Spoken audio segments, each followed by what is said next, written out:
Hello, मैं fridge की motor का थर्मल प्रोटेक्टर हूँ। मेरा काम कंप्रेसर को जरूरत से ज्यादा गर्म होने से बचाना है। जब दर्जा हरारत बहुत ज्यादा बढ़ जाता है तो मैं मोटर को बंद कर देता हूँ ताकि इसे जलने से बचाया जा सके। जब मोटर ठंडी हो जाती है तो मैं सर्किट को दोबारा जोड़ देता हूँ और उसे महफूज तरीके से दोबारा चलने देता हूँ।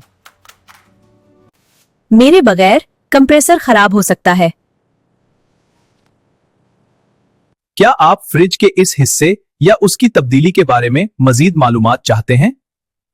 तो अभी इलेक्ट्रो सर्विसेज को सब्सक्राइब करें और मजीद मालूमात हासिल करें।